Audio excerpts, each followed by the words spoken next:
All this week, we are on the road to rescue, helping you survive the money meltdown. And who better to help than our next guest, America's cheapest family, at least part of them.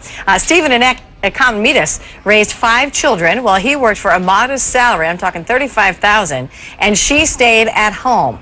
All that time, they made their mortgage payments, never used credit cards, and always had money in the bank. They turned their making less seem like more strategy into a book. America's Cheapest Family gets you right on the money. They're joining us live from Phoenix. Steve and Annette Economides. Thanks for being here, guys. We really could all take some tips from you. So I want to get straight to it, if I could. We obviously already talked about some easy budget cuts and some coupons this morning, but we really want to talk to you about some of the harder topics, and most particularly housing. So I want to show everybody a graphic really quick with some of the things that you guys did.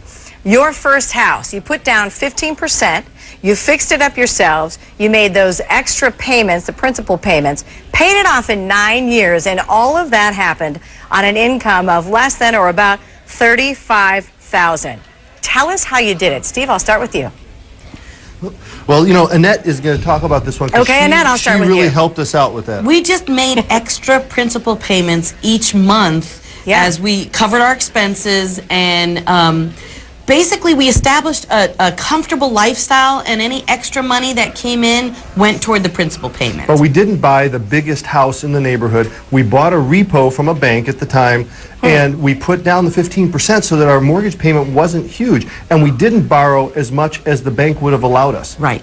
Okay, so do you think that this could be done today? I mean, what advice would you have for home buyers today? Well, definitely I would say, if you're looking to buy a house, don't borrow what the bank says you can. And make sure you put as much money down as you can, at least 20%, so you don't have the private mortgage insurance. What if you don't have that down payment, though? Because 20% can be an awful lot of money. You know, I think you need to wait. I think you need to be content with where you are and just survive and just, you know, wait it out. Go ahead, Steve. The less you borrow, the easier it's going to be for you to make it through the rest of life. If your overhead is really strained because you borrowed so much, you're going to have trouble putting food on the table. You're not going to sleep well at night. You're going to be frustrated. It's better to rent than to be stressed out.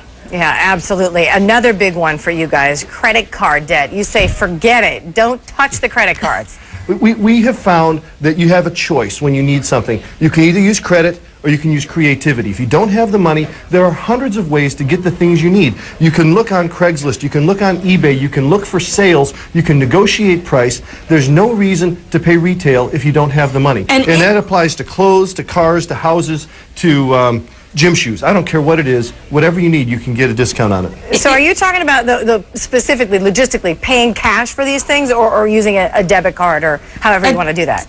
Same way, debit card or cash, because debit card comes straight out of your checking account. But what's important is to have a budget, and there's a chapter in our book that talks in great detail about how to set up a budget, and we've been told it's been very easy to understand and very easy to implement.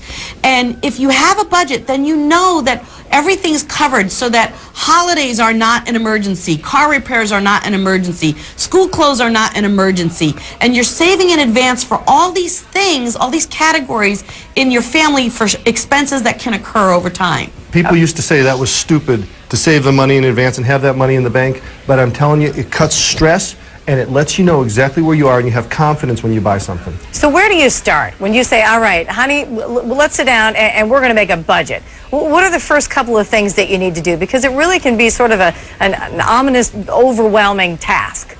First thing is to know where you are. It's like taking a vacation. You want to start with a map, and you need to know exactly where you are. So you need to know what your income is, what your expenses are, and we have a worksheet in our book that helps people do that. And we ask more questions than anybody does. I mean, we go down to your pet food, your haircuts, all that stuff, because if you can plan for 90% of the expenses, you can handle 10% emergencies. But the problem with most budgeting programs is that they cover maybe 50% of the expenses, and the rest of the stuff is left, and you end up in trouble. So many people do not have a clue where their money is going. Yeah. And so you have to know where your money is going, from the coffee that you buy or the donuts that you buy to eating out for lunch to Absolutely.